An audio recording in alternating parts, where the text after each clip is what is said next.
Hello future doctors. તો આજના આ વિડીયોમાં આપણે વાત કરીશું કે ગુજરાતમાં MBBS માટે તમારું કટ ઓફ ઘણું ખરું નીચું જશે, એટલે કે લો કટ ઓફ જશે.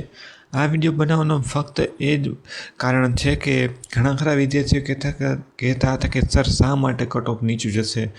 મેં આની પહેલાં પણ ઘણા ખરા વિડીયો બનાવેલા છે કે ગુજરાતનું કટ ઓફ નીચું જવાનું છે.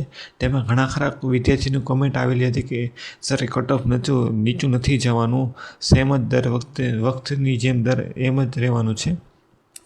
તો હું તમને એવા 5 કારણો બતાવીશ આ વિડીયોમાં કે જે તમે જોશો કે તમને તેથી અંદાજો લાગશે કે આ વર્ષે પણ કટ ઓફ ઘણું ખરું નીચું જશે. એટલે કે જે વિદ્યાર્થીઓ બોર્ડર લાઇન પર છે અથવા તેમને સ્કોર થોડો ઘણો લો છે તો તેમનું પણ એડમિશન કન્ફર્મ થઈ જશે અને ચિંતા કરવાની જરૂર નથી, તેમને પણ એડમિશન મળી રહેશે. તો ચાલો વિડીયો શરૂ કરીએ. ગુજરાતમાં MBBS માટેનું કટ ઓફનું એનાલિસિસ આ મુજબનું રહેવાનું છે. જો આપણે MBBSનું કટ ઓફનું માટે ડાઉન શા માટે જશે તેના 5 કારણોની વાત કરીએ તો સૌપ્રથમ નીટ ક્વોલિફાઈંગ વિદ્યાર્થીઓની સંખ્યામાં ઘટાડો થયો છે. જે તમને ખબર જ હશે કે ફક્ત આ વર્ષે એટલે કે નીટ 2026માં 38,000 જેટલા જ વિદ્યાર્થીઓ ક્વોલિફાઈંગ કરેલા છે. 2025ની વાત કરીએ તો તેમાં ક્વોલિફાઈંગ વિદ્યાર્થીઓની સંખ્યા 50,000 કરતાં પણ વધુ હતી અને આ વર્ષે 38,000 જેટલા વિદ્યાર્થીઓ ક્વોલિફાઈંગ કરેલા છે. અને મેડિકલ સીટોમાં વધારો થયો છે. અહીં હું ફક્ત MBBSની જ વાત કરી રહ્યો છું. જો MBBSમાં 200 જેટલી વિદ્યાર્થીઓની સીટ્સની સંખ્યામાં વધારો થયો છે. જે બી વિદ્યાર્થીઓને 2025માં 1 માર્ક અથવા થોડા ઘણા માર્કે પણ અટકી ગયું હોય એડમિશન, તેમને ખબર પડે કે MBBS સીટમાં વધારો થયો હોય તો કેટલો ઘણો ફાયદો થાય. Registration gap. નોંધણી કરાવનાર વિદ્યાર્થીઓ ઓછા હોય છે. જેટલા વિદ્યાર્થીઓ ક્વોલિફાઈંગ થયેલા હોય છે તેટલા વિદ્યાર્થીઓ રજિસ્ટ્રેશન કરતા નથી. ગુજરાતમાં રજિસ્ટ્રેશન કઈ રીતે કરવું, પિન પરચેસ કઈ રીતે કરવો, તમારા રાઉન્ડના નિયમો શું હોય છે, કયા રાઉન્ડમાં શું કરવું, તમારે કઈ રીતે ડોક્યુમેન્ટ વેરિફિકેશન કરવા માટે જવું, તે બધા જ પ્રકારની માહિતી આ ચેનલ ઉપર તમને મળી રહેશે. તો આ ચેનલ ઉપર જોડાવાનું ભૂલશો નહીં અને જો ચેનલ ઉપર ન હોય તો ચેનલ સબસ્ક્રાઈબ કરવાનું ભૂલશો નહીં. જો કોર્સ ઓપ્શનની વાત કરીએ તો ઘણા ખરા વિદ્યાર્થીઓ MBBSમાં એડમિશન નથી લેતા. ઘણા ખરા વિદ્યાર્થીઓને MBBSમાં મળતું હોય છે, જેમ કે પ્રાઇવેટમાં મળતું હોય છે, ઘણી ખરી સેલ્ફ ફાઇનાન્સ સારી એવી કોલેજમાં મળતું હોય છે, પરંતુ ત્યાં ફીની સગવડ ના હોવાને કારણે ઘણા ખરા વિદ્યાર્થીઓ આયુર્વેદિકમાં એડમિશન લે છે, હોમિયોપેથિકમાં એડમિશન લે છે, BDSમાં એડમિશન લે છે. એટલે ઘણી ખરી સ્પર્ધા તો એમ ઘટી જાય છે. અને એકચ્યુઅલ કોમ્પિટિશન તમારું વાસ્તવિક સ્પર્ધાની સ્થિતિ જોઈએ તો તે તમારા રજિસ્ટ્રેશન પરથી આધાર રાખે છે. જેટલા વિદ્યાર્થીઓ ક્વોલિફાઈંગ થાય છે તેટલા વિદ્યાર્થીઓ રજિસ્ટ્રેશન કરતા નથી. એટલે તમે જોઈ શકો છો કે આ મુજબના કારણોથી તો આપણું MBBSનું કટ ઓફ નીચું જશે. હવે ટોટલી વાત કરીએ એટલે કે પૂરેપૂરી રીતે તમને સમજાવવાની કોશિશ કરું તો પહેલા નંબરનું કારણ છે ક્વોલિફાઈંગ વિદ્યાર્થીઓની સંખ્યામાં ઘટાડો. અહીં તમને 2025નું આપેલું છે. 2025માં 50,000 કરતાં પણ વધુ 50,040 જેટલા વિદ્યાર્થીઓ ક્વોલિફાઈંગ થયેલા હતા અને આ વર્ષે 2026માં ફક્ત ને ફક્ત 38,146 વિદ્યાર્થીઓ ક્વોલિફાઈંગ થયેલા છે. એટલે તમે જોઈ શકો છો કે 11,894 જેટલા વિદ્યાર્થીઓ ઓછા ક્વોલિફાઈંગ થયેલા છે. જે વિદ્યાર્થીઓ ઓછા ક્વોલિફાઈંગ થયેલા છે એટલે તમને ઘણો ખરો ફાયદો વધારે થશે. કારણ નંબર 2ની વાત કરીએ તો સીટોમાં પણ વધારો થયો છે. સીટોમાં અંદાજિત 200 કરતાં પણ વધારે સીટનો વધારો થયો છે, જે ફક્ત MBBSમાં જ છે. કુલ સીટ મળીને 17,000 કરતાં પણ વધી ગઈ છે. આયુર્વેદિક, હોમિયોપેથિકમાં પણ બેઠકોની સંખ્યામાં વધારો થવાનો છે. તેની હજુ માહિતી નથી આવી, પરંતુ તેમાં પણ સીટોમાં વધારો થવાનો છે. જો 2024થી લઈને 2026ની તુલના કરીએ તો 2024માં તમારે ટોટલી એક્ઝામમાં ક્વોલિફાઈંગ થયેલા વિદ્યાર્થીઓની સંખ્યા 57,000 હતી 2024માં, અને રજિસ્ટ્રેશન ગુજરાતમાં ફક્ત ને ફક્ત 22,804 લોકોએ કરેલું છે. અને બેઠકોની સંખ્યા અંદાજિત 16,246 હતી.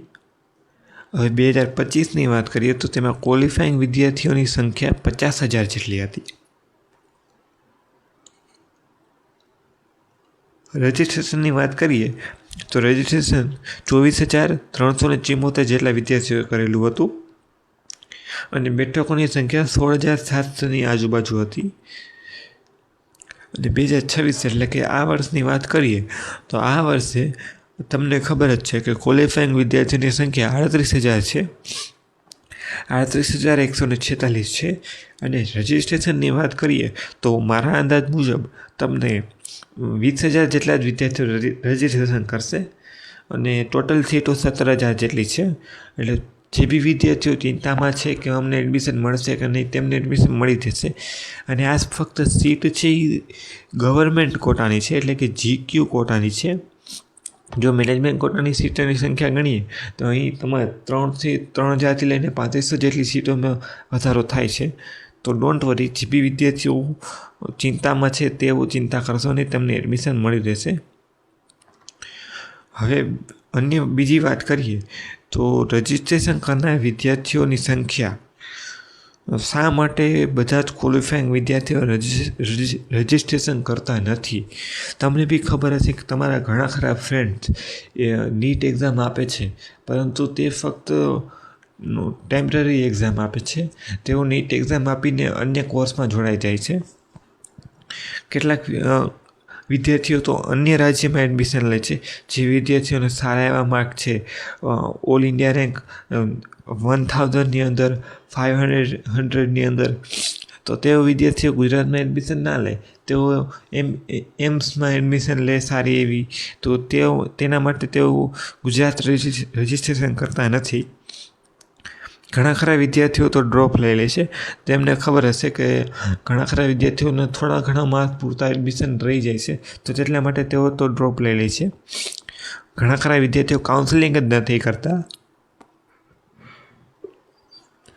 તો આ માટે તમે જોઈ શકો છો કે પિન પરચેસ અને રજિસ્ટ્રેશન બાદ તમારું વાસ્તવિક સ્પર્ધા કેટલા વિદ્યાર્થીઓ સાથે છે તેમનો તમને અંદાજો થશે. તો રજિસ્ટ્રેશન કરનાર વિદ્યાર્થીઓની સંખ્યા ઘણો ખરો તફાવત જોવા મળે છે. હવે કારણ નંબર 4ની વાત કરીએ તો કારણ નંબર 4 તમારું આ મુજબ રહેવાનું છે. ક્વોલિફાઈંગ થયેલા બધા જ વિદ્યાર્થીઓ MBBSમાં એડમિશન લેતા નથી. આ તમારું મેઇન કારણ ગણી શકો, કારણ કે ઘણા ખરા વિદ્યાર્થીઓને લાગે છે કે ફક્ત બધા MBBS માટે કોમ્પિટિશન હોય છે. એવું નથી હોતું. ઘણા ખરા વિદ્યાર્થીઓને ખબર જ હોય છે કે તેમને BDSમાં એડમિશન મળશે અને BDS જ ચૂઝ કરવાના છે. તેઓ ખોટું ટાઈમપાસ માટે MBBSમાં ટ્રાય કરવાના નથી. તેમનો પહેલાંથી ગોલ જ હોય છે કે મારે BDS કરવાનું છે. ઘણા ખરા વિદ્યાર્થીઓ આયુર્વેદિક અને હોમિયોપેથિકમાં જ ચૂઝ કરે છે. ઘણા ખરા વેટરનરી એટલે કે જે પ્રાણીઓના ડૉક્ટર હોય છે તેના માટે જ એપ્લાય કરે છે. અને તમને ખબર જ હશે ઘણા ખરા વિદ્યાર્થીઓ રશિયા, જોર્જિયા જેવી ઘણી અબ્રોડમાં MBBS માટે જાય છે. ગુજરાતમાં બી એવું કરે છે. ગુજરાતના ઘણા વિદ્યાર્થીઓ ઘણા ખરા અન્ય હેલ્થ ફિલ્ડમાં જોડાય છે, અને ઘણા ખરા નર્સિંગ, ફાર્માસિસ્ટ એવા બધી ફિલ્ડમાં જોડાય છે. એટલે તમે જોઈ શકો છો કે તમે આવી ઘણા ખરા ફિલ્ડમાં જોડાવાના કારણે તમારું એકચ્યુઅલ MBBS માટેનું કટ ઓફ તો લો થવાનું જ છે. આ કારણો માટે તમારું એકચ્યુઅલ કોમ્પિટિશન ઘણે ખરું ઓછું થઈ જાય છે. હવે લાસ્ટ કન્ક્લુઝન કાઢીએ તો શું કટ ઓફ નીચું જશે? તો તારણ મારું માનીએ તો ક્વોલિફાઈંગ વિદ્યાર્થીઓની સંખ્યામાં ઘટાડો થયો છે. ક્વોલિફાઈંગ વિદ્યાર્થીઓની સંખ્યામાં ઘટાડો થયો છે. અને આ બે મુખ્ય કારણો કટ ઓફ પર ઘણી ખરી અસર કરે છે. ક્વોલિફાઈંગ વિદ્યાર્થીઓની સંખ્યામાં ઘટાડો અને બેઠકમાં વધારો. કટ ઓફ 2025 કરતાં ઘણું ખરું નીચું જઈ શકે છે. તો તમારે શું કરવું? અત્યારે ચિંતા છોડી દેવી. જે બી વિદ્યાર્થીઓ બોર્ડર લાઇન પર છે અને તેમને ચિંતામાં છે તો જરા પણ ચિંતા કરશો નહીં. કાઉન્સેલિંગની પ્રક્રિયા પર ધ્યાન આપો અને યોગ્ય કોલેજનું લિસ્ટ તૈયાર કરો. અત્યારે તમારે એ કરવાની જરૂર છે કે તમને કઈ કોલેજમાં એડમિશન મળી શકે તેમ છે અને તમારે કઈ કોલેજ ચૂઝ કરવી. ફોર એક્ઝામ્પલ, તમને જીવર્સ મેડિકલ કોલેજ સોલા અમદાવાદમાં એડમિશન મળી શકે તેમ હોય તો તમારે ચૂઝ કરવી કે જો મને આમાં ના મળે તો ઓપ્શન બી તરીકે હું કઈ મેડિકલ કોલેજ ચૂઝ કરી શકું. જેમ કે ગાંધીનગર તમે ચૂઝ કરી શકો યા ગોત્રી બરોડા ચૂઝ કરી શકો. એ મુજબ તમારે અત્યારે પ્રિપેરેશન કરવાની છે. હવે જો આપણે કોઈ પણ પ્રકારની તમને મૂંઝવણ હોય અથવા કોઈ પણ પ્રકારની ચિંતા હોય તો ડોન્ટ વરી, તમને એડમિશન મળી રહેશે. જે બી વિદ્યાર્થીઓ બોર્ડર લાઇન પર છે તમને એડમિશન મળશે. તો તમને આ વિડીયો કેવો લાગ્યો જરૂરથી કોમેન્ટમાં જણાવજો. અને તમારો નીટમાં સ્કોર કેટલો છે અને કઈ કેટેગરીમાં છો અને તમારો ઓલ ઇન્ડિયા રેન્ક કેટલો છે તે પણ જણાવજો. તો આ ચેનલ ઉપર તમને આવા જ પ્રકારના વિડીયો મળી રહેશે. તો ચેનલને સબસ્ક્રાઈબ કરવાનું ભૂલશો નહીં. તો thank you for the watching.